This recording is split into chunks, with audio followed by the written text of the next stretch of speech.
Hello everyone, my self हर्ष सेवक। मैं इस अल्फा मेंटोर डिजिटल प्लेटफॉर्म पर आप सभी का स्वागत एवं अभिनंदन करता हूं। आज हम पढ़ने वाले हैं बायोलॉजी के चैप्टर 9 को, बायोटेक्नोलॉजी प्रिंसिपल एंड प्रोसेसेस। तो सबसे पहले मैं आपको इसके बारे में कुछ बेसिक इन्फॉर्मेशन देता हूं। शुरुआत करते हैं हम सबसे पहले हमारे सेल से, क्योंकि बायोटेक्नोलॉजी है वो दो वर्ड से मिलकर बना है, बायोलॉजी और टेक्नोलॉजी। बायोलॉजी जो हम अपने सराउंडिंग में देखते हैं, हम खुद ऑर्गेनिज्म इसमें आते हैं, सेल्स आती हैं, उसके पार्ट्स आते हैं और बहुत सारी चीज़ें। क्योंकि इसका फील्ड कोई छोटा फील्ड नहीं है, क्योंकि इसमें chemistry, biology, biotechnology, biochemistry, genetic engineering, agriculture, ये सारे के सारे फील्ड इंक्लूड हैं। फर्स्ट ऑफ ऑल इस बायोटेक्नोलॉजी के अंदर डीएनए जो कि सबसे मेन विजुअल है, मेन मोड है, इसके बारे में बताता हूं। तो शुरुआत करते हैं सबसे पहले हमारी बॉडी से। इस बॉडी के अंदर होता है बेटा लेवल ऑफ ऑर्गेनाइजेशन।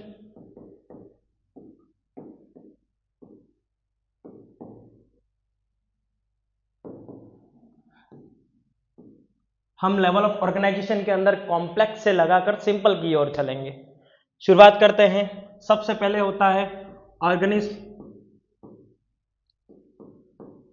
ऑर्गेनिज्म के अंदर होता है ऑर्गन सिस्टम। ऑर्गन सिस्टम के अंदर होता है ऑर्गन।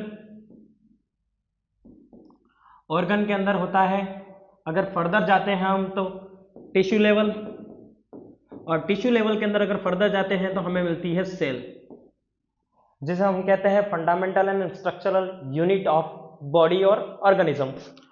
सेल के अंदर फर्दर जाते हैं हम तो सेल जो होता है उसकी एक कंट्रोलिंग यूनिट होती है, और उस कंट्रोलिंग यूनिट को हम न्यूक्लियस कहते हैं। क्या कहते हैं? न्यूक्लियस।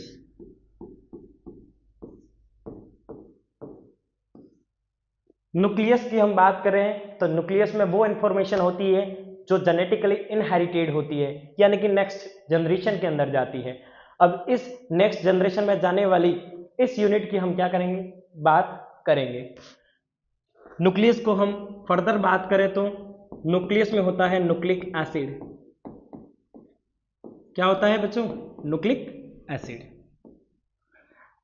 न्यूक्लिक एसिड जो होते हैं वो दो टाइप्स के होते हैं। कितने टाइप्स के होते हैं? दो टाइप्स के। एक होता है डीएनए और दूसरा होता है आरएनए। जैसा कि आप सब जानते हैं, डीएनए जिसकी फुल फॉर्म होती है डीऑक्सी राइबो न्यूक्लिक एसिड, और वहीं आरएनए जिसकी फुल फॉर्म होती है ribo nucleic acid.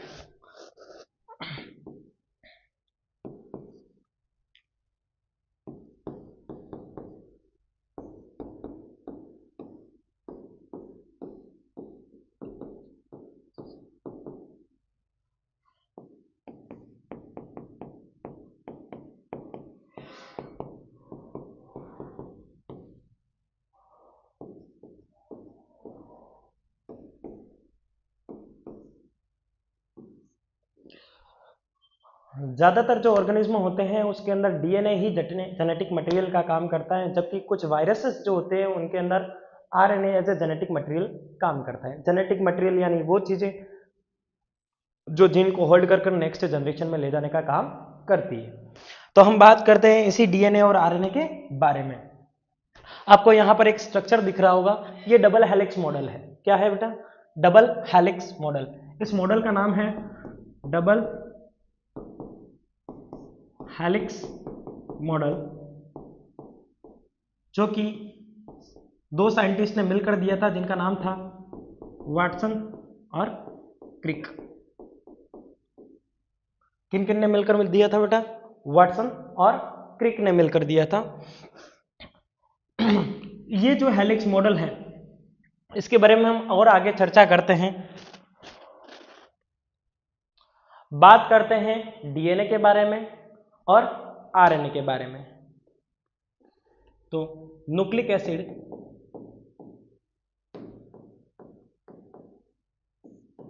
Further DNA and RNA इनको हाइड्रोलाइज करने पर हमें मिलता है पॉलीन्यूक्लियोटाइड। क्या मिलता है बच्चों? Polynucleotide.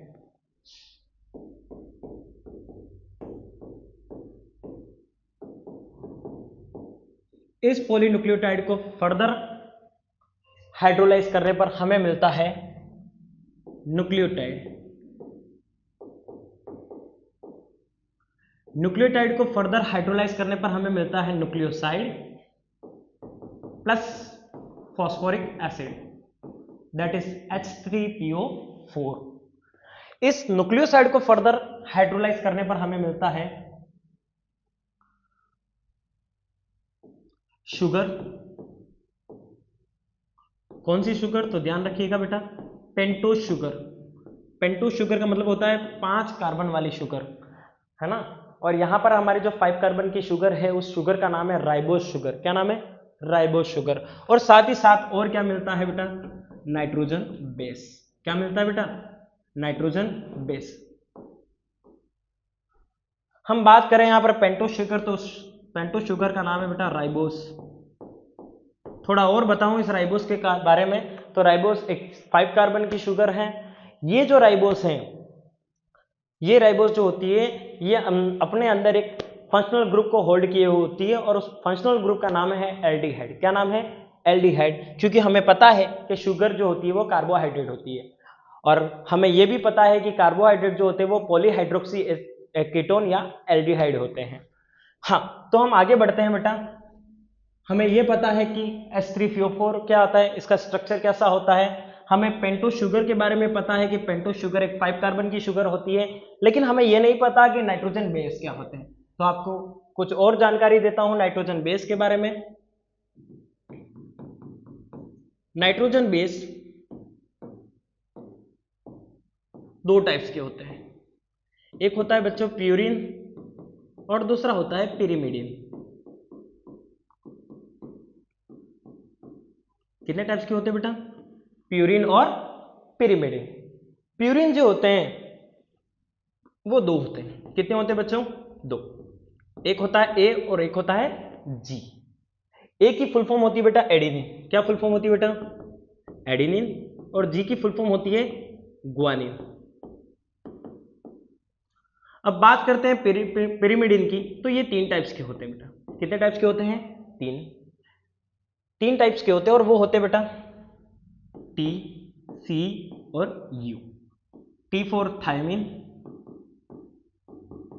C for cytosine, and U for uracil. The common difference between DNA and RNA is that DNA contains 4 nitrogen base, which are adenine, guanine, thymine and cytosine, while RNA has 4 nitrogen base, that is adenine, guanine, uracil and cytosine. It means RNA contain uracil instead of thymine. There is a major difference. It is the major difference between DNA and RNA.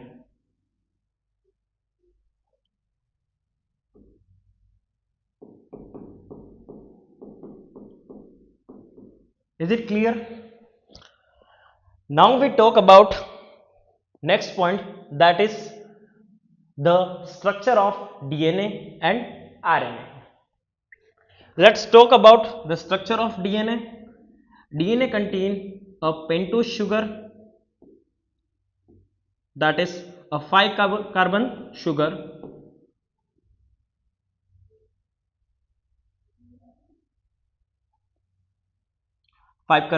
that is holding OH, and it is 1 prime, 2 prime, 3 prime, 4 prime and 5 prime. As you know, because the sugar is of 5 prime, so we will draw this structure. Here on the 1 prime there is an addition of nitrogen base. What we add? Nitrogen base. By an linkage, it is called an glycosidic linkage. Glycosidic linkage. And other than this, on the 3 prime. The next phosphoric acid is attached. Phosphoric acid is attached, and here also a phosphoric acid is attached by the linkage 5 prime 3 prime phospho diester bond. Let me talk about the structure. The backbone of DNA is made up of the backbone of DNA is made up of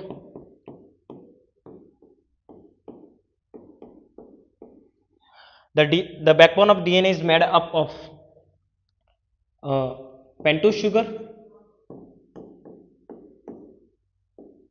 and phosphate group, while nitrogen base are present laterally. Is it clear? Let's talk it in the diagrammatic representation. Look here, this is the DNA double helix model given by, as we have recalled that, Watson and Crick. It contained 4 nitrogen base that are cytosine, guanine, adenine and thymine. Is it clear? These 4 nitrogen base are present in DNA. It is the linkage between 2 nitrogen base. This helical structure contains phosphate group. This helical structure contains phosphate group plus pentose sugar, that is ribose sugar, and laterally these are nitrogen base. By addition of this complementary base pairing, the semi-conservative DNA is formed. It is the special characteristic of DNA. Let's talk something ahead. Here there are some sequences regarding the DNA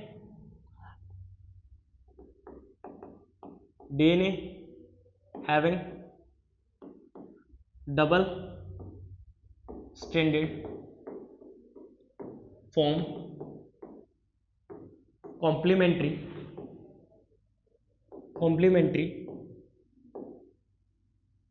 base pairing.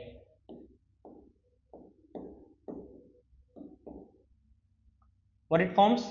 Complementary base pairing. It means A will join to T and G will join to C. Let's talk about it. The nitrogen base adenine join with thymine, while guanine join with cytosine. In the DNA, the double helix model, there are 4 nitrogen base in which A join with T and G join with C with the help of hydrogen bond. Nitrogen base are joined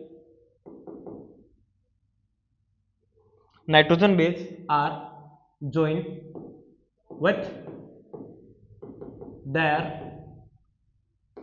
complementary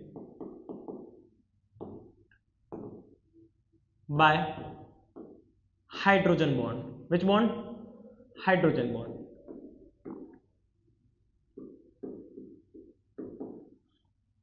A form 2 hydrogen bond while G form 3 hydrogen bond with C. Look here, A is forming 2 hydrogen bond with T and G is forming 3 hydrogen bond with C. You can look here. It makes a formulative sequence of DNA. Now look here, these are the sticky end which are connected with the help of with the help of hydrogen bond, H bond. Secondly, the sequence of DNA always run anti-parallel. That is, if one strand is running from 5 prime to 3 prime, then other will always from 3 prime to 5 prime. You can look here. Here the 5 prime and 3 prime is none other than the carbon whose diagram we have drawn before. Okay. Now the general introduction of DNA, the formation of DNA, their sequences, their multiple bonding and regulation, everything we have discussed in this pages. Now we talk about the further lesson, that is biotechnology. Biotechnology क्या होती है, इसके बारे में हम बात करते हैं। तो बायोटेक्नोलॉजी जो होती है वो इंटीग्रेशन होती है किसके बेटा, नेचुरल साइंस का, और दूसरा उसी के साथ साथ क्या होता है बेटा, ऑर्गेनिज्म का। किस किस का इंटीग्रेशन होती है बेटा, नेचुरल साइंस और साथ ही साथ ऑर्गेनिज्म जो हमारे चारों ओर क्या करते हैं, रहते हैं। उसके साथ साथ में उस सेल को भी इंक्लूड किया जाता है और सेल पार्ट को भी इंक्लूड किया जाता है। किसको इंक्लूड किया जाता है, सेल को भी इंक्लूड किया जाता है और सेल पार्ट को भी इंक्लूड किया जाता है। उसी को कहते हैं biotechnology, the integration of natural science and organism, cells, part of and other natural connectivities to form the product and services, that is molecular analog. The term biotechnology is of recent origin, but the discipline is very old. It means the biotechnology is running from the traditional way. Let's talk about what's the traditional and what is the modern ways. As before, the biotechnology consists of two ways. Some are the traditional while the other are modern forms of biotechnology. The traditional forms of biotechnology include the formation of curd from milk, formation of wine, that is alcohol, with the help of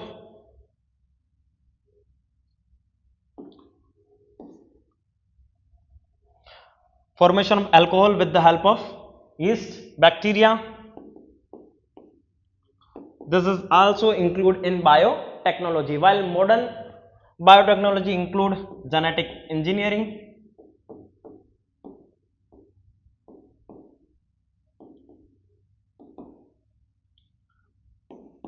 formation of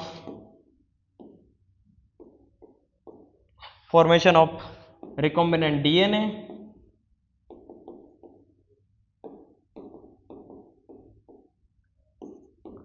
bioprocessing, and many more.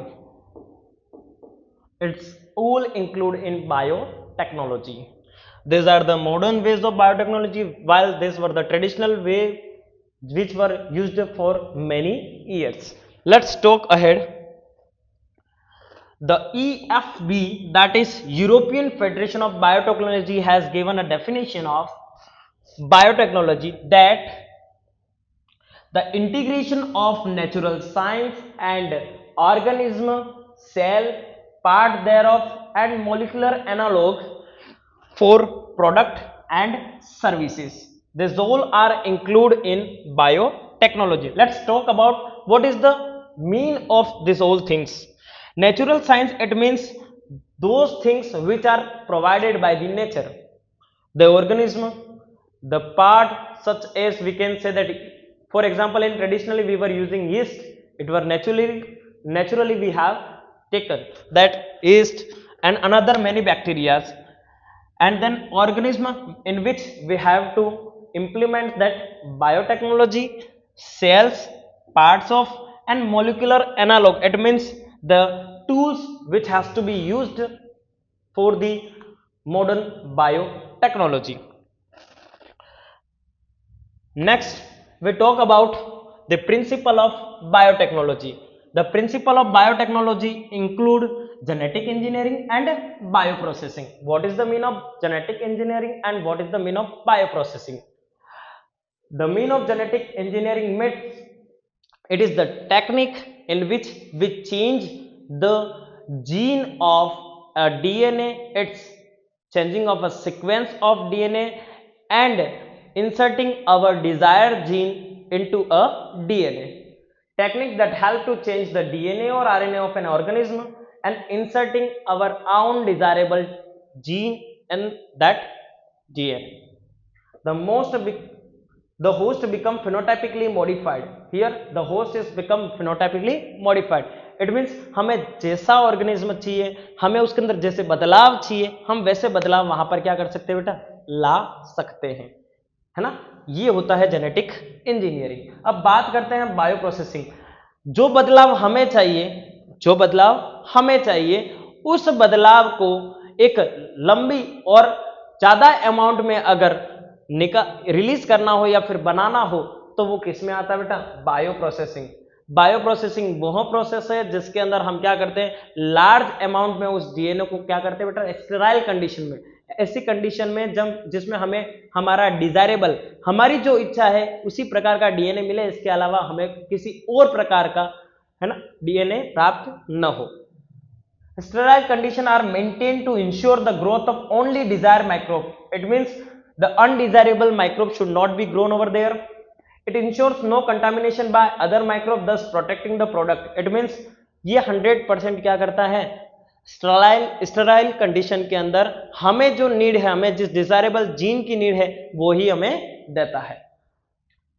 Recombinant DNA, recombinant DNA क्या होता है बेटा, recombinant DNA वो DNA होता है जिसके अंदर हम उसे कट कर उसके फ्रेगमेंट्स को कट कर हम अपना डिजायरेबल जीन डालने के बाद जो नया डीएनए फॉर्म करते हैं उस डीएनए को क्या कहते हैं, रिकॉम्बिनेंट डीएनए। एक बार फिर रिपीट कर रहा हूं, सुनिएगा ध्यान से, कि हमारे पास जो भी डीएनए है उस डीएनए के अंदर एक जगह पर कट कर एक फ्रेगमेंट को निकाल कर हम अपना डिजायरेबल जीन उसके अंदर क्या करते हैं बेटा, इंसर्ट करते हैं, तो उसे हम क्या कहते हैं बेटा, रिकॉम्बिनेंट डीएनए। समझाता हूं आपको, देखिएगा ध्यान से। जैसे हमारे पास ये कोई डीएनए है, क्या है बेटा, डीएनए, इसमें मैं इसे यहां से यहां क्या करूं बेटा, कट करूं, और कट करने के बाद मेरी डिजायरेबल, मेरी इच्छा का जो जीन है वो इसके अंदर क्या करूं बेटा, इंसर्ट करूं। क्या करूं बेटा, इंसर्ट करूं। जैसे मैंने यहां पर क्या किया बेटा, इंसर्ट किया। देखिएगा यहां पर मैंने इसको क्या किया बेटा, इंसर्ट किया ना, इंसर्ट। तो यहां पर जो ये मैंने इंसर्ट किया,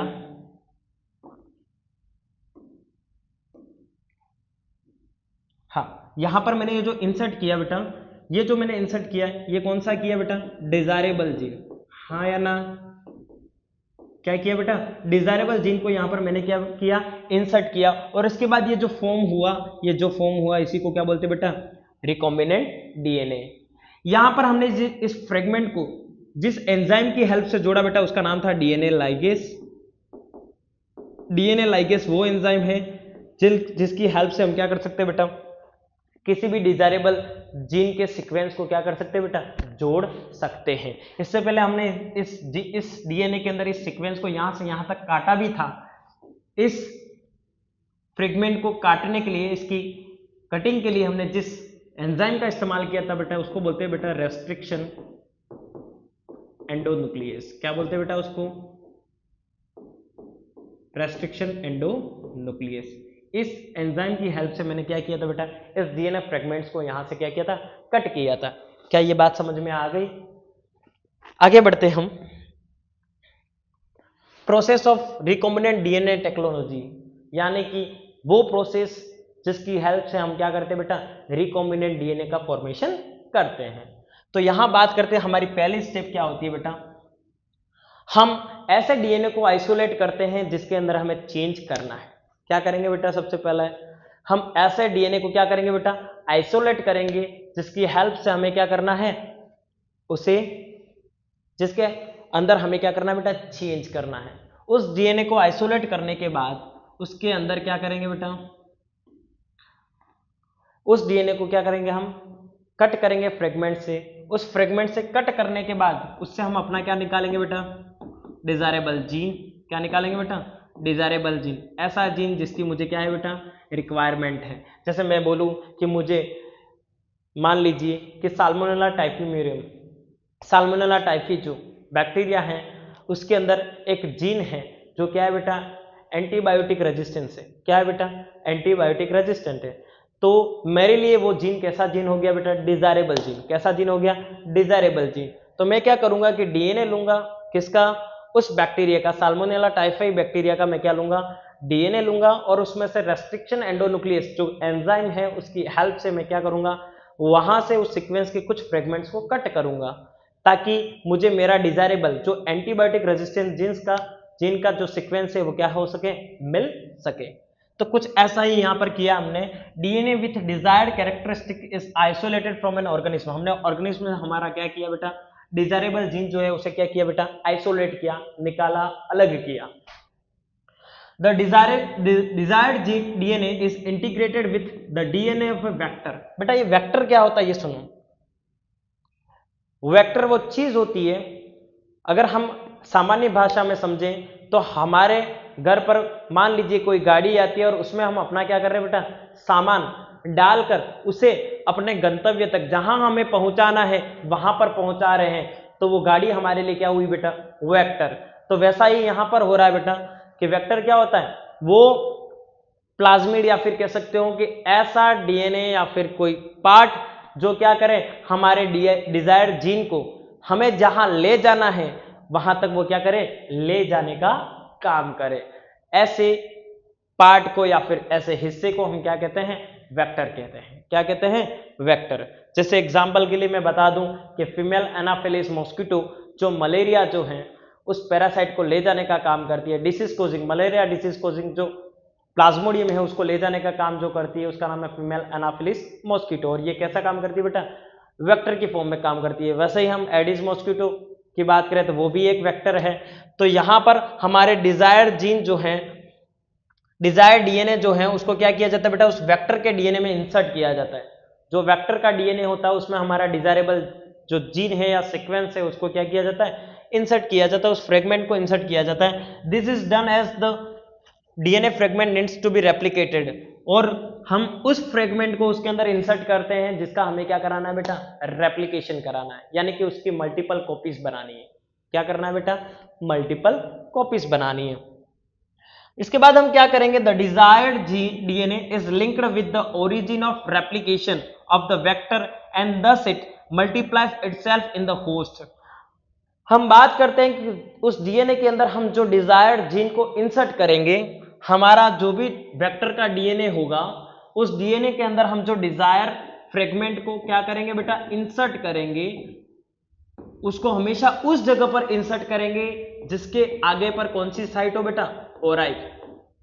क्या होता है बेटा ओराई ओरिजिन ऑफ रेप्लिकेशन। क्या बोलते हैं बेटा इसको ओरिजिन ऑफ रेप्लिकेशन। ये वो साइट होती है जहां से डीएनए का रेप्लिकेशन शुरू होता है।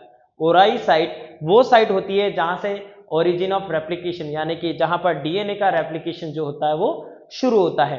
तो हम ऐसी कोशिश क्यों करते हैं, इसका कारण ये है कि हमारा जो डिजायरेबल जीन है उसका रेप्लिकेशन हो सके, क्योंकि ओराई साइट के पास में रहेगा तो रेप्लिकेशन वहीं से शुरू होगा।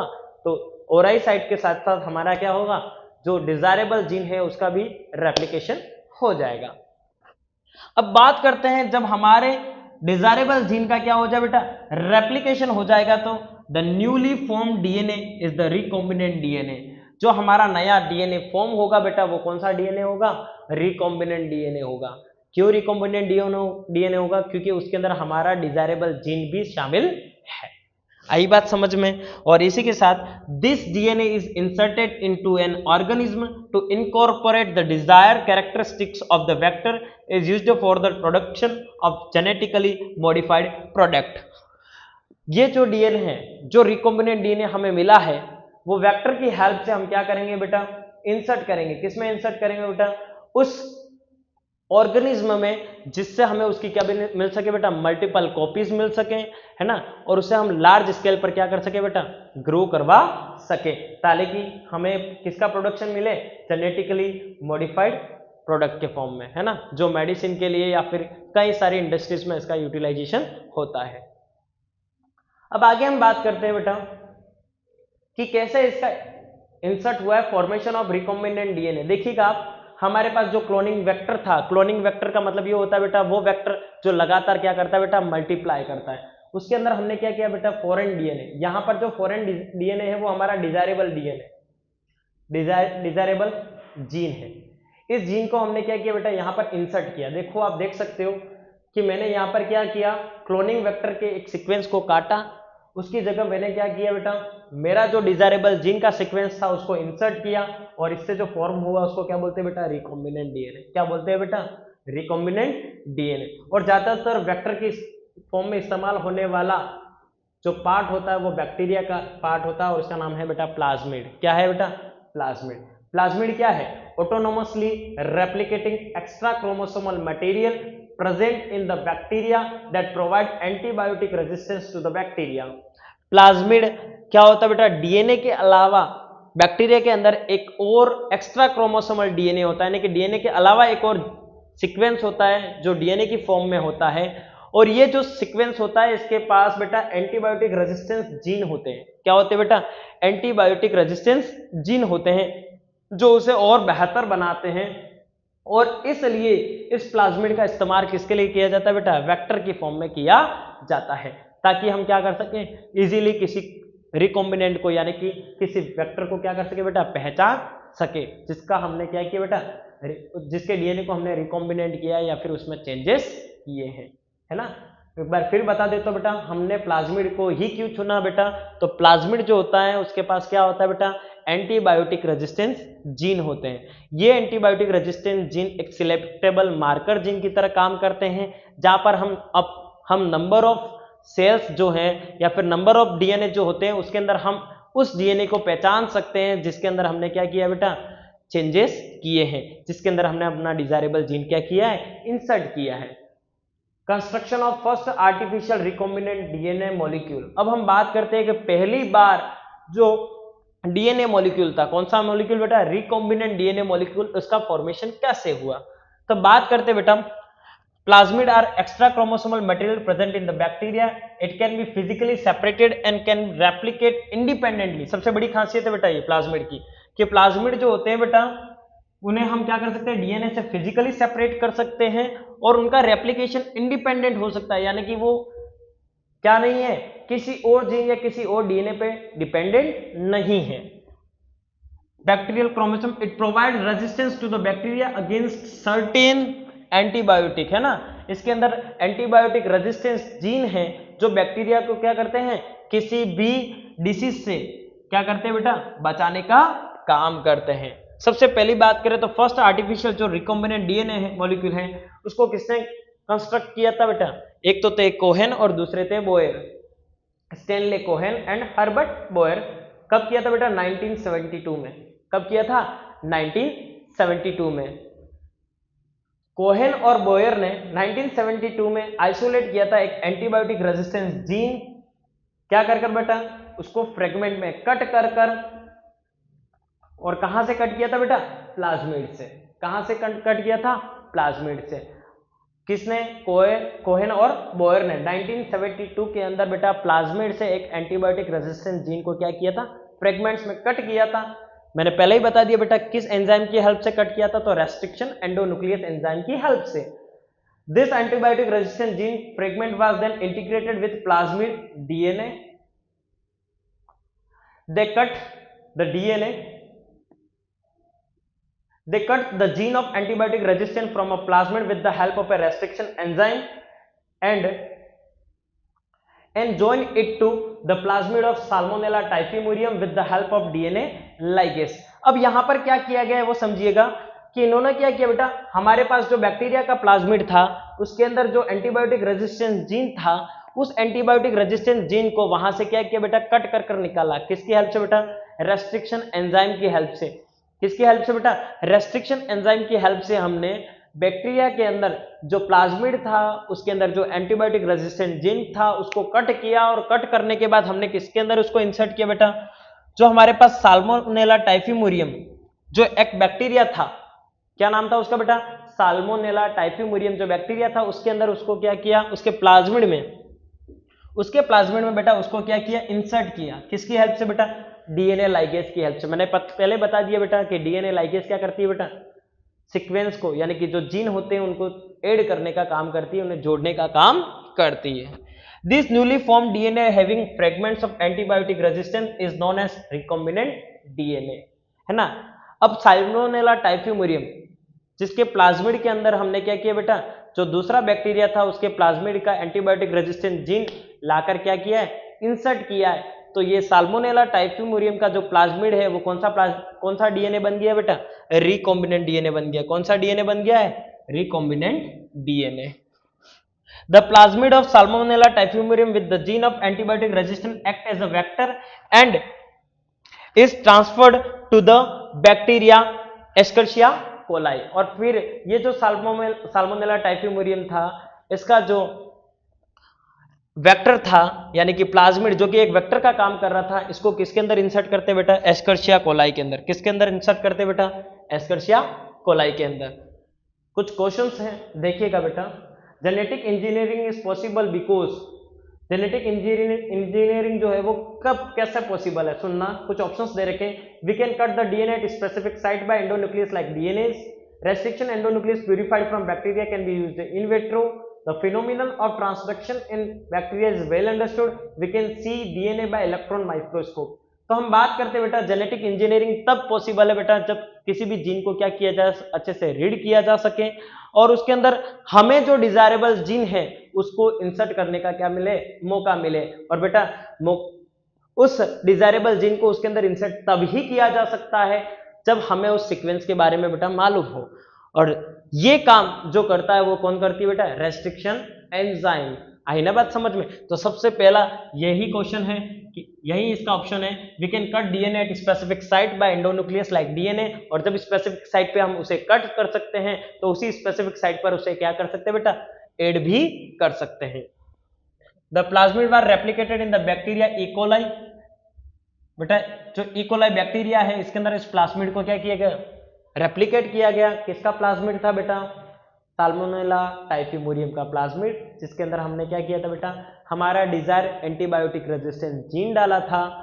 उस साल्मोनेला टाइफिमुरियम के प्लाज्मिड को हमने किसके अंदर डाला बेटा, हमने डाला इकोलाई के अंदर। किसमें डाला बेटा, इकोलाई। पूरा नाम एस्कर्शिया कोलाई, जो कि खुद एक बैक्टीरिया है। एस्कर्शिया कोलाई में डालने के बाद उसको वहां पर क्या किया गया बेटा, रेप्लिकेट किया गया, उसके डीएनए को रेप्लिकेट किया गया। बेटा पूछा जा सकता है कि एस्कर्शिया कोलाई को ही क्यों चुना, क्योंकि बेटा एस्कर्शिया कोलाई जो होती है उसका कॉपी नंबर बहुत हाई होता है। कॉपी नंबर बहुत हाई का मतलब ये होता है कि एक बार में ये मल्टीपल कॉपीज दे सकते हैं। क्या दे सकती है बेटा, डीएनए की मल्टीपल कॉपीज दे सकती है। आई ना बात समझ में। लिखा हुआ है देखो, the plasmid was replicated in the bacteria E coli with the help of the enzyme DNA polymerase. DNA polymerase वो एंजाइम होती है जो क्या करती है बेटा, रेप्लिकेशन का काम करती है। पूरा नाम है डीएनए डिपेंडेंट डीएनए पॉलीमरेज। और हमें क्या मिलेगी बेटा, मल्टीपल कॉपीज बनेगी। किसकी मिलेगी बेटा, रिकॉम्बिनेंट डीएनए की। एक बार मैं फिर से रिपीट कर रहा हूं, हमने क्या किया और क्या पढ़ा। सबसे पहले बेटा हमने आइसोलेशन ऑफ डीएनए किया था। सबसे पहले क्या किया था, आइसोलेशन ऑफ डीएनए। हमने उस डीएनए को क्या किया था बेटा, आइसोलेट किया था जिसके अंदर हमारा डिजायरेबल जीन है। क्या किया था बेटा, हमारा जो डिजायरेबल जीन, वो जीन जो हमें चाहिए, उस जीन के लिए हमने क्या किया था, उस डीएनए को आइसोलेट किया था। इसके बाद हमने क्या किया, isolation of A desired DNA fragments. उसके अंदर से हमने उस फ्रेगमेंट को क्या किया बेटा, कट किया। क्या किया बेटा, उस फ्रेगमेंट को कट किया। सबसे पहले डीएनए को आइसोलेट किया। अब आप पूछोगे सर डीएनए को आइसोलेट कैसे करते हैं, तो सेल के अंदर जो न्यूक्लिक एसिड होता है उसके अंदर डीएनए को आइसोलेट जो है वो किसके हेल्प से किया जाता है, तो सबसे पहले उसमें कुछ एंजाइम्स की हेल्प ली जाती है। जैसे मैं बात करूं सेलुलेज, जो कि प्लांट के अंदर ही होती है, तो वो सेल वॉल को तोड़ने का काम करती है। इसके बाद बेटा आरएनएस, प्रोटीएस। आरएनएस जो होती है वो आरएनए को तोड़ने का काम करती है, और प्रोटीएस जो होती है वो किसको डिग्रेड करने का काम करती है, प्रोटीन को। तो हमने क्या किया बेटा, डीएनए को आइसोलेट किया, उसमें से उस फ्रेगमेंट को निकाला जो फ्रेगमेंट हमारे काम का है ना, जिसकी आवश्यकता हमें है ना, जो हमें चाहिए। Transferring the recombinant DNA into host. फिर हमने क्या किया बेटा, उस फ्रेगमेंट को हमारे उस प्लाज्मिड में इंसर्ट किया ताकि हम उसकी मल्टीपल कॉपीज बना सके, उसका रिकॉम्बिनेंट डीएनए फॉर्मेशन कर सकें। फिर हमने क्या किया बेटा, जो तीसरी स्टेप्स है आइसोलेशन ऑफ डीएनए फ्रेगमेंट। इसके बाद हमने क्या किया, ligation of the DNA fragment into vector. हमारा जो डीएनए फ्रेगमेंट था, जो डीएनए क्या था बेटा, फ्रेगमेंट, उस डीएनए फ्रेगमेंट जो होता है उसको क्या किया बेटा, लाइगेट किया। लाइगेट का मतलब बेटा जोड़ा। किसके अंदर जोड़ा बेटा, वेक्टर के डीएनए में। किसके अंदर जोड़ा बेटा, वेक्टर के डीएनए में जोड़ा, और जोड़ने के बाद हमने उसको किसमें ट्रांसफर किया बेटा, होस्ट में, होस्ट सेल में ट्रांसफर किया। उस होस्ट सेल में जहां पर हमें इसकी क्या है, नंबर ऑफ कॉपीज मिलेगी। Culturing the host cell at large scale and extraction of desire protein, है ना। ये जो मेथड आता है वो बायो प्रोसेस में आता है, जहां पर हम क्या करते हैं बेटा, जो रिकॉम्बिनेंट डीएनए हमने होस्ट में डाला उस सेल को हम क्या कर रहे हैं, रेगुलर लार्ज स्केल पर क्या कर रहे हैं, रेप्लिकेट कर रहे हैं, और वहां जो हमें जीन, डिजायरेबल जीन मिलेगा, उस जीन से हमें क्या मिलेगा बेटा, प्रोटीन। क्या मिलेगा बेटा, प्रोटीन।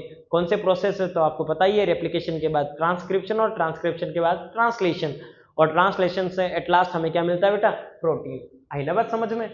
जो ये प्रोटीन हमें क्या है, जो आवश्यकता है उस प्रोटीन, डिजायरेबल प्रोटीन की हमें क्या मिलेगी, यहां पर डिजायरेबल प्रोटीन जो है वो एक लार्ज स्केल पर हमें क्या है, मिलेगा। अब बात करते हैं हमने क्या क्या पढ़ा। सबसे पहले हमने बात की थी दो प्रिंसिपल की, है ना। बायोटेक्नोलॉजी दो प्रिंसिपल पर क्या है, डिपेंड करती है। एक है जेनेटिक इंजीनियरिंग और दूसरा है बायो प्रोसेसिंग।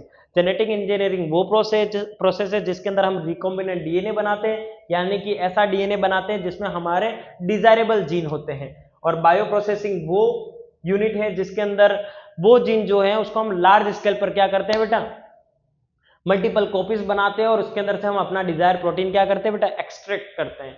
इसके बाद हमने पढ़ी थी बेटा EFB की डेफिनेशन, यानी कि यूरोपियन फेडरेशन ऑफ बायोटेक्नोलॉजी की हमने क्या पढ़ी थी, डेफिनेशन की। जो बायोटेक्नोलॉजी होती है वो किसका इंटीग्रेशन होती है, नेचुरल साइंस का, और इसके अलावा किसका इंटीग्रेशन होती है, ऑर्गेनिज्म का, है ना। जो मोलिकुलर एनालॉग की हेल्प से, किसकी हेल्प से, मोलिकुलर एनालॉग की हेल्प से बेटा क्या करती है, प्रोडक्ट और सर्विस देने का काम करती है।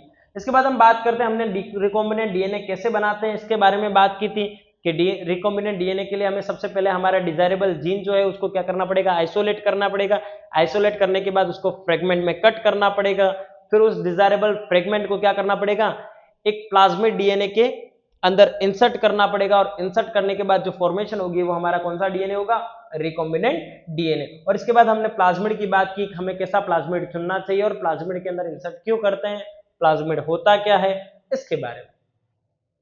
अब इन हम 6 स्टेप्स को क्या करेंगे, वन बाय वन क्या करेंगे, पढ़ेंगे। सबसे पहली स्टेप है बेटा आइसोलेशन ऑफ डीएनए, कि डीएनए को आइसोलेट करते कैसे हैं। DNA is the genetic material of many organism. DNA जो है वो बहुत सारे ऑर्गेनिज्म का क्या है, genetic material. In some organism it is the RNA. कुछ ऑर्गेनिज्म में डीएनए जेनेटिक मटेरियल ना होकर कौन सा जेनेटिक मटेरियल होता है बेटा, आरएनए। कौन सा होता है, RNA. RNA as a genetic material का काम करता है बेटा। कुछ इसके एग्जांपल है बेटा, वायरसेस। वायरस में भी मैं एक बात करूं तो जैसे टीएमवी, टोबैको मोज़ेक वायरस, है ना। ये इसके अंदर जो जेनेटिक मटेरियल होता है वो कौन होता है बेटा, आरएनए। एक और नाम जो आपने हमेशा से पढ़ते आ रहे हैं बेटा, एचआईवी, ह्यूमन इम्यूनो वायरस, है ना, जो कि पार्ट है किसका बेटा, group of virus, that is retrovirus का एक पार्ट है। इसके अंदर भी बेटा क्या होता है, सिंगल स्टैंडर्ड आरएनए होता है एज ए जेनेटिक मटेरियल। अब बात करते हैं in the process of biotechnology the fragment of DNA with the desired characteristic is first to be isolated from the source cell. सीधी सी बात है बेटा, हमें जो डिजायर जीन चाहिए वो जीन कहाँ होता है बेटा, न्यूक्लियस में। और ऐसा तो है नहीं कि न्यूक्लियस से सीधा निकाल कर रख दिया, नहीं। उसके लिए हमें सबसे पहले बेटा जो सेल है उसको आइसोलेट करना पड़ेगा। सेल के अंदर बेटा साइटोप्लाज्म भी होता है, उसे वहां से हटाना पड़ेगा। इसके बाद हमें पता है न्यूक्लियस जो होता है उसकी क्या होती है, डबल मेम्ब्रेन बाउंड होती है ना। ये एक double membrane bound cell organelle है, तो उस न्यूक्लियस की उस लेयर को भी क्या करना पड़ेगा बेटा, तोड़ना पड़ेगा। पहले सबसे पहले बेटा सेल की वॉल को तोड़ने के लिए हमें सेलुलेज एंजाइम का इस्तेमाल करना पड़ेगा। न्यूक्लियस की वॉल को तोड़ने के लिए हमें न्यूक्लियस एंजाइम का इस्तेमाल करना पड़ेगा। और इस न्यूक्लियस के अंदर भी हमें पता है बेटा डीएनए के अलावा आरएनए भी होता है, और क्या होता है बेटा, इसके अलावा बेटा प्रोटीन भी होता है ना। क्या होता है बेटा, प्रोटीन भी होता है। तो हम बात करते हैं desire characteristic in the first in the process of biotechnology the fragment of DNA with desired characteristic is first to be isolated from the source cell. The cell could be a plant, animal, bacterial और fungal, है ना। वो source जिससे हमें desired gene चाहिए, वो source cell जो हो सकती है, वो डिजायर्ड जीन वाली जो सेल हो सकती है, वो प्लांट की भी हो सकती है, वो एनिमल की भी हो सकती है, वो बैक्टीरिया की भी हो सकती है, और वो किसकी हो सकती है, फंजाई की भी, फंगल की भी हो सकती है। अगर वो प्लांट की है तो हम सेल्यूलेज एंजाइम से उसको तोड़ेंगे, अगर वो फंजाई की भी है तो हम उसको काइटिनेज एंजाइम से तोड़ेंगे, और अगर वो बैक्टीरिया की है तो हम लाइसोजाइम एंजाइम से क्या करेंगे, उसे तोड़ेंगे, डिग्रेड करेंगे। आई ना बात समझ में। देखिएगा, the DNA need to be separated from the cell and the other macromolecules and then purified। हमें DNA को क्या करना पड़ेगा, सेल के दूसरे सारे पार्ट से अलग करना पड़ेगा, और इसके बाद बेटा उसको प्यूरिफाई करना पड़ेगा। प्यूरिफाई करने के लिए हम किसका इस्तेमाल करते हैं, तो बेटा इथाइलिनी अल्कोहल का। किसका बेटा, इथाइलिनी अल्कोहल का, या फिर मैं बात करूं इथेनॉल का। किसका बेटा, इथेनॉल। और कैसा इथेनॉल, तो चिल इथेनॉल। कैसा बेटा, चिल इथेनॉल का हम क्या करते हैं, इस्तेमाल करते हैं। इसके अंदर बेटा जो डीएनए के फ्रेगमेंट्स हैं वो सारे के सारे क्या कर जाते हैं, नीचे प्रेसिपिटेट हो जाते हैं, और जो सॉल्यूशन है वो सारा का सारा कहाँ रह जाता है, ऊपर। और फिर हम किसकी हेल्प से बेटा, स्पूलिंग की हेल्प से क्या कर लेते हैं, वहां से उसको क्या कर लेते हैं, अलग कर देते हैं। देखिएगा, to cut the cell we need to lyse it with the certain enzymes depending upon the type of cell from which the DNA need to be isolated, है ना। हमें to cut the cell we need to lyse it with certain enzymes, है ना। हमें cell के अंदर के material को निकालने के लिए पहले सेल को तोड़ना पड़ेगा, और सेल को तोड़ने के लिए हमें कुछ एंजाइमों का क्या करना पड़ेगा, इस्तेमाल करना पड़ेगा, ताकि हम क्या कर सके, अपने डिजायरेबल डीएनए को आइसोलेट कर सके। अगर वो बैक्टीरिया की सेल है तो उसको तोड़ने के लिए लाइसोजाइम एंजाइम का इस्तेमाल करेंगे, अगर फंगल की सेल है तो उसको काइटिनेज एंजाइम से तोड़ेंगे, और अगर प्लांट सेल है तो उसे किससे तोड़ेंगे बेटा, सेल्यूलेज एंजाइम से। किससे तोड़ेंगे, सेल्यूलेज एंजाइम से। The DNA removed from the cell now need to separated from RNA, protein and other macromolecules। अब हमने क्या किया बेटा, मान लीजिए ऊपर की पूरी सेल की लेयर को तोड़ भी दिया, तो भी तो अभी अंदर की ओर न्यूक्लियस है, तो उसको सेपरेट करने के लिए हम क्या करेंगे बेटा, किससे सेपरेट करने के लिए, तो आरएनए, प्रोटीन और इसके अलावा कुछ बड़े मैक्रोमोलिक्यूल से, उनसे अलग करने के लिए। तो RNA is remove by treating with ribonuclease, है ना। आरएनए को क्या करने के लिए, रिमूव करने के लिए, उसको वहां से हटाने के लिए हम राइबोन्यूक्लियेज का इस्तेमाल करेंगे, उसी को आरएनएज भी कहते हैं। क्या कहते हैं बेटा, आरएनएज भी कहते हैं। और प्रोटीन को रिमूव करने के लिए हम किसका इस्तेमाल करेंगे बेटा, प्रोटीएज एंजाइम का इस्तेमाल करेंगे। किसका इस्तेमाल करेंगे, प्रोटीएज एंजाइम का इस्तेमाल करेंगे, जो प्रोटीन को क्या करेगी बेटा, डिग्रेड करने का काम करेगी। फिर मैंने आपको पहले ही बता दिया कि इसके अंदर इस्तेमाल होने वाला जो है वो चिल इथेनॉल है। क्या है बेटा, चिल इथेनॉल। ये क्या करेगा बेटा, डीएनए को प्यूरिफाई करेगा और उसको क्या करेगा बेटा, प्रेसिपिटेट कर देगा। प्रेसिपिटेट का मतलब क्या होता है बेटा, कि डीएनए जो कि सॉल्यूशन में वो नीचे आकर क्या कर जाएगा, तल पर आकर बैठ जाएगा, तो उसे तल से वहां से क्या किया जा सकता है, स्पूलिंग की हेल्प से रिमूव किया जा सकता है। अब आप पूछोगे सर स्पूलिंग क्या है, तो स्पूलिंग एक कांच की रोड होती है। क्या होती है बेटा, कांच की रोड। ये रोड जो होती है उसके ऊपर यहां पर आप देख सकते हो बेटा, डीएनए के फ्रेगमेंट्स क्या हो जाते हैं, सारे के सारे जुड़ जाते हैं। क्या कर जाते हैं, जुड़ जाते हैं। देखिएगा यहाँ लिखा हुआ है spooling, the precipitated DNA molecule is swell. Swell का मतलब बेटा क्या है, घूम जाना, चारों ओर लपेट जाना, विद द ग्लास रोड और a spooling stick and separated from the solution. और उसको सॉल्यूशन से क्या किया जाता है बेटा, सेपरेट कर दिया जाता है। The DNA is now remove by spooling. Is it clear. अब आगे बात करते हैं बेटा tools of recombinant DNA technology के। रिकॉम्बिनेंट डीएनए टेक्नोलॉजी के अंदर हम कौन कौन से टूल्स का क्या करते हैं, इस्तेमाल करते हैं। तो बेटा इसके अंदर हम जिन टूल्स का इस्तेमाल करते हैं उसमें सबसे इंपॉर्टेंट और सबसे पहला है बेटा रेस्ट्रिक्शन एंजाइम। कौन सा है, रेस्ट्रिक्शन एंजाइम। रेस्ट्रिक्शन एंजाइम का काम क्या है, ये हमने पहले ही समझ लिया है कि रेस्ट्रिक्शन एंजाइम जो होती है वो वेक्टर के डीएनए को और हमारे डिजायरेबल जीन के डीएनए को दोनों को सेम जगह पर क्या करती है, सेम सीक्वेंस पर कट करने का काम करती है। इसे हम सीजर भी कहते हैं। कौन सी सीजर, तो मॉलिक्यूलर सीजर, जो क्या करती है, एक फिक्स पोजीशन पर क्या करती है, रेस्ट्रिक्शन एंडोन्यूक्लियस, जो रेस्ट्रिक्शन एंडोन्यूक्लियस जो होती है वो डीएनए के सीक्वेंस को कट करने का काम करती है। इसके बाद हम बात करते हैं बेटा क्लोनिंग वेक्टर, जो कि सेकंड पार्ट है। जो हमारा रिकॉम्बिनेंट डीएनए बन जाता है उसको जब इंसर्ट किया जाता है किसी वेक्टर के अंदर, तो हमें उसकी मल्टीपल कॉपीज बनानी पड़ती है, और मल्टीपल कॉपीज बनाने के लिए हम उसकी क्या करते हैं बेटा, क्लोनिंग करते हैं। और लास्ट में है बेटा कॉम्पिटिटेंट होस्ट।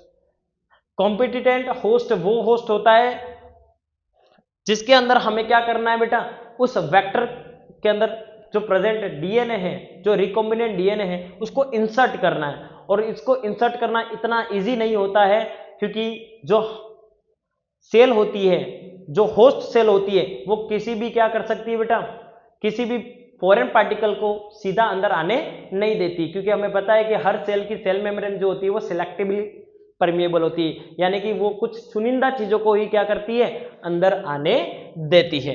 तो इसके लिए हमें क्या करना पड़ेगा, उस होस्ट को कॉम्पिटेंट बनाना पड़ेगा, ताकि वो क्या करे बेटा, फॉरेन पार्टिकल, हमारा जो फॉरेन रिकॉम्बिनेंट डीएनए है उसको अंदर अलाउ करे।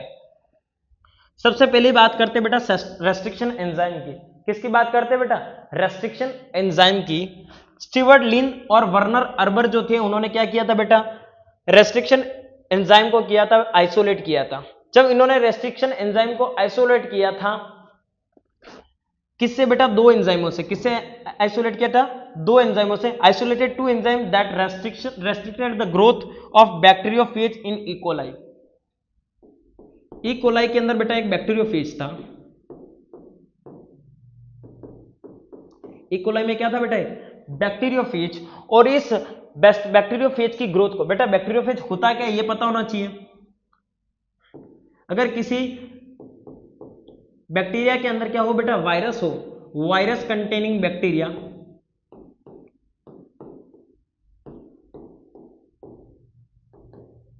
वायरस कंटेनिंग बैक्टीरिया जो होता है उसको क्या बोलते हैं बेटा, बैक्टीरियोफेज। क्या बोलते हैं बेटा, बैक्टीरियोफेज। बैक्टीरियोफेज वो होता है जिसके अंदर क्या होता है बेटा, वायरस होता है। तो ई कोलाई में ऐसी कोई दो एंजाइम थी जो इस बैक्टीरियोफेज यानी जो इस वायरस की ग्रोथ को क्या कर रही थी बेटा, रोक रही थी। क्या कर रही थी, रोक रही थी ना, restricted the growth of bacteriophage in E coli. अब ये जो दो एंजाइम थी, इसको इन दो साइंटिस्ट ने मिलकर क्या किया बेटा, आइसोलेट किया। क्या किया, आइसोलेट किया, निकाला। इसमें से जो एक एंजाइम थी, कितनी एंजाइम थी, दो। उसमें जो पहली फर्स्ट एंजाइम जो थी, उसका काम क्या था बेटा, उसका काम था बेटा मिथाइल ग्रुप ऐड करना। क्या करना बेटा, methyl group. One restricted the growth of the bacteriophage by adding methyl group. क्या ऐड करती थी बेटा, ये मिथाइल ग्रुप। आई ना बात समझ में। जबकि दूसरी जो थी, to the DNA, while the other cut the DNA, the enzyme which cut the DNA is known as restriction enzyme. और जो दूसरी एंजाइम थी वो क्या करती थी, इस वायरल डीएनए है उसको क्या करने का काम करती थी बेटा, कट करने का काम करती थी, है ना। और उस एंजाइम को नाम क्या दिया बेटा, रेस्ट्रिक्शन एंजाइम। क्योंकि वो एंजाइम क्या कर रही थी बेटा, उस वायरल डीएनए को कट कर कर, उस वायरल डीएनए को कट कर कर, उसके सीक्वेंस को कट कर कर उसकी ग्रोथ को क्या कर रही थी, इनहिबिट कर रही थी, रोक रही थी। This enzyme are placed under the category of nucleus. और उन एंजाइम्स को किस कैटेगरी में रखा गया, न्यूक्लियस में। किस में रखा गया, न्यूक्लियस में। Restriction enzymes are of 4 broad categories. Restriction enzyme को फर्दर 4 कैटेगरीज में क्या किया है, डिवाइड किया गया है। टाइप 1, ऐसी एंजाइम्स जिसके अंदर, ऐसी एंजाइम्स जो क्या करती है बेटा, डीएनए सीक्वेंस को बीच में से कट करती है। कहां से कट करती है बेटा, बीच में से कट करती है, उनको बोलते हैं बेटा रेस्ट्रिक्शन एंडोन्यूक्लियस। क्या कहते हैं बेटा उनको, रेस्ट्रिक्शन एंडोन्यूक्लियस। ये क्या करती है, किसी भी सीक्वेंस को न तो आगे से यानी कि न तो जो स्टार्टिंग पॉइंट होता है वहां पर कट करती है और न ही एंडिंग पॉइंट पर कट करती है। एट द सेंटर, मिड जो पार्ट होता है जहां पर स्पेसिफिकली उस सीक्वेंस को कट करना होता है, उसी सीक्वेंस पर उसे क्या करती है बेटा, कट करती है। उस टाइप की एंजाइम को कौन सी एंजाइम कहते हैं बेटा, रेस्ट्रिक्शन एंडोन्यूक्लियस। क्या कहते हैं बेटा, रेस्ट्रिक्शन एंडोन्यूक्लियस। और हमारे जो रिकॉम्बिनेंट डीएनए फॉर्मेशन होता है उसमें इसी एंजाइम का क्या किया जाता है बेटा, इस्तेमाल किया जाता है।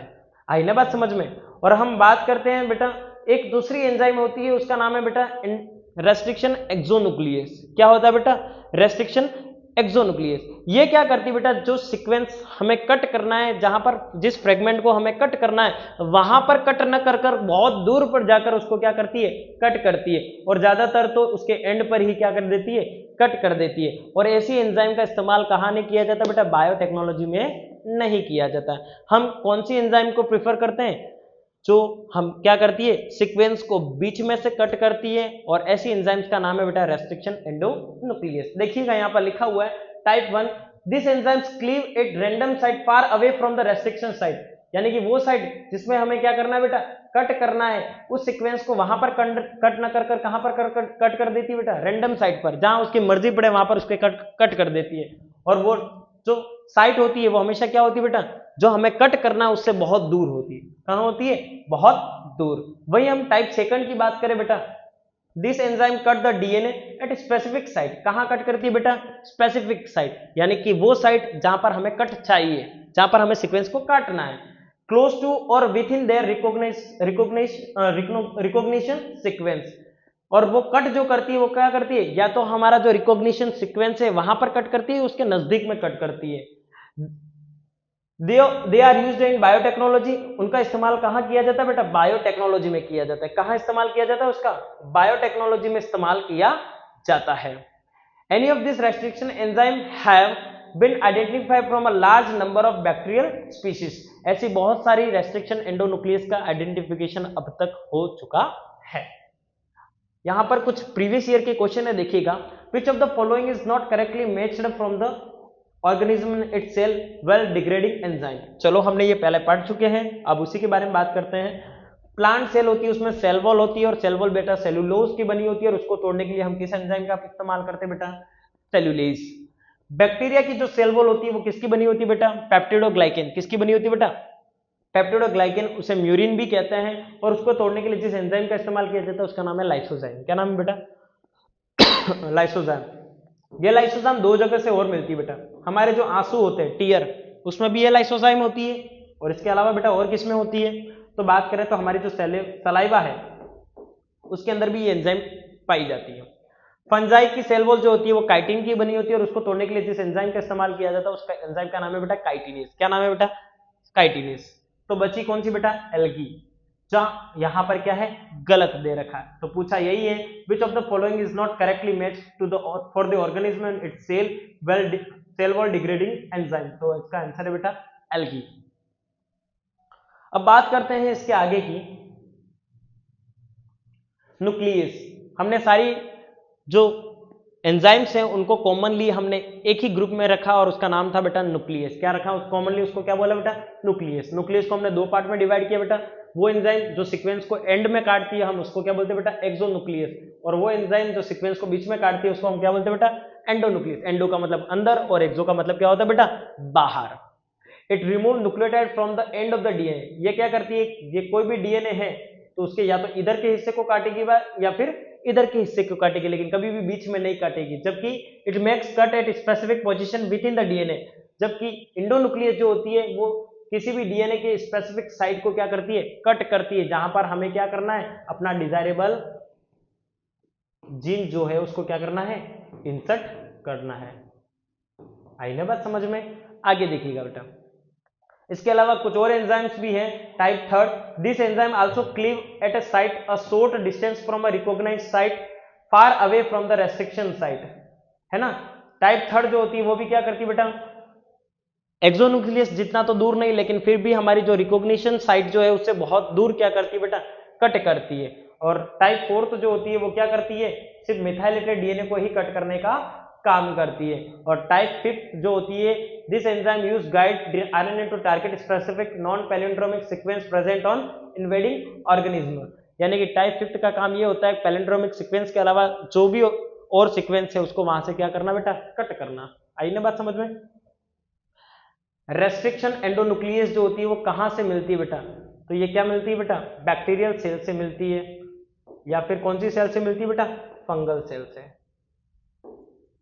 है ना। इन सेल से ये क्या करती है, मिलती है। आई ना समझ में। हम आगे बात करते हैं बेटा रेस्ट्रिक्शन एंजाइम के बारे में। Restriction enzyme recognize specific location in the DNA strand where it makes the cut.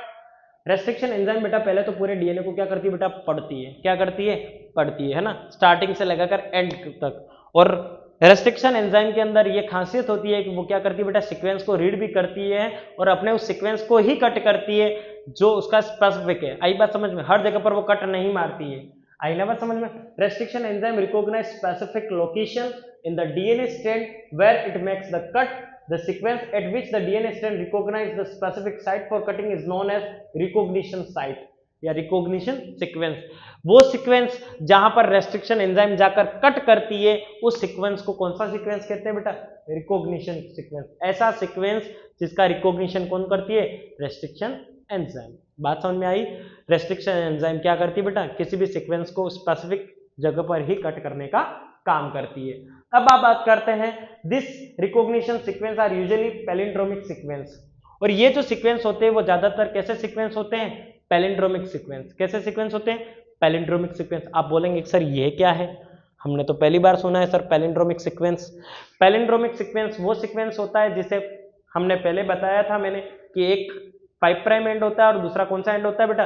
3 prime, है ना। जो कॉम्प्लीमेंट्री बेस पेयरिंग होती है जिसमें अगर पहला स्ट्रैंड 5 प्राइम टू 3 प्राइम है तो दूसरा जो एंटी पैरेलल स्ट्रैंड है वो कौन सा होगा बेटा?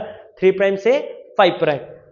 तो हम बात करते हैं यहां पर, तो पैलिंड्रोमिक सीक्वेंस वो सीक्वेंस होती है जिसे या तो 5 प्राइम से 3 प्राइम की ओर या फिर 3 प्राइम से 5 प्राइम की ओर कहीं से भी रीड करवाया जाए, वो सीक्वेंस हमेशा क्या होती है बेटा? सेम ही होती है। जैसे मेरे पास एक वर्ड है मलयालम,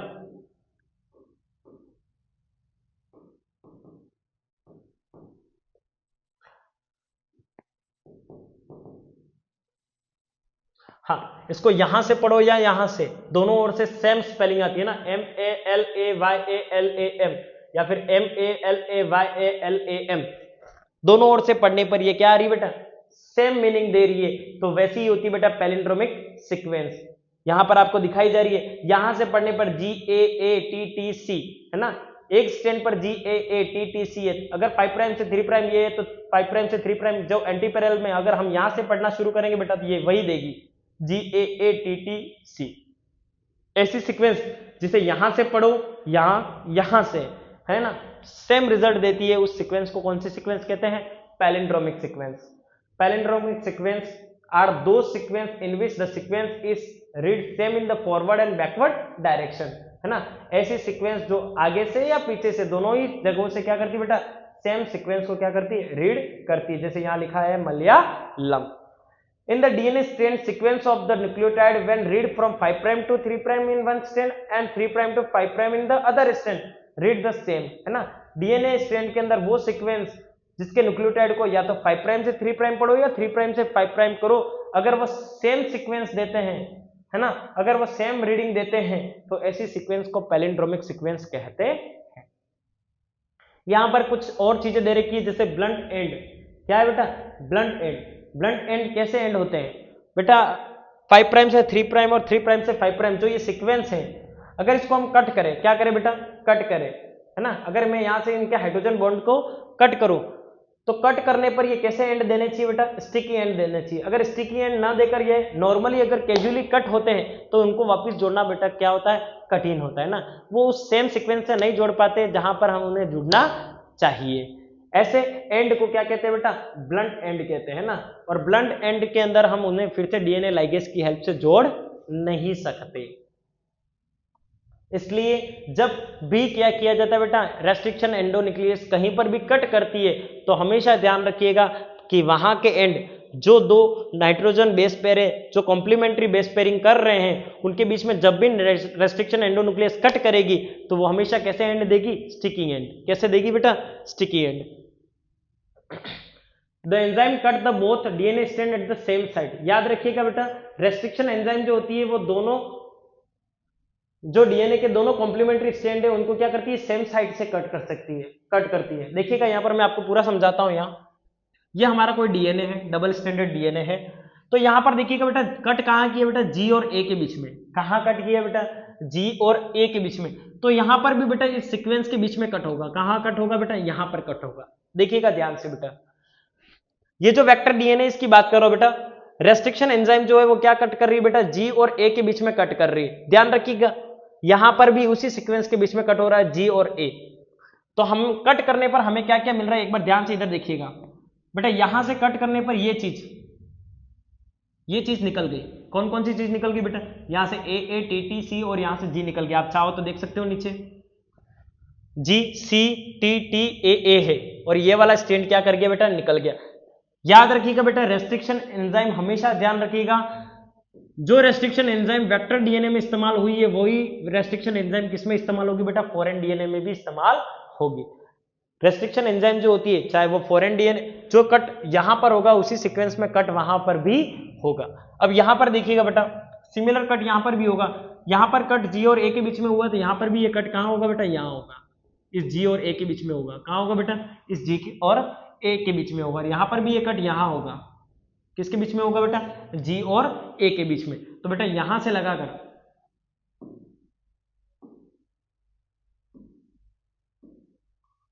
हाँ, यहां पर आप कह सकते हो बेटा यहां से लगाकर ये वाला जो भी सीक्वेंस है वो सारा का सारा क्या कर जाएगा बेटा, रिमूव हो जाएगा। क्या हो जाएगा बेटा, रिमूव हो जाएगा। तो आप देख सकते हो बेटा ये जो जी सी टी टी ए वो यहां से क्या कर गया बेटा, हट गया है।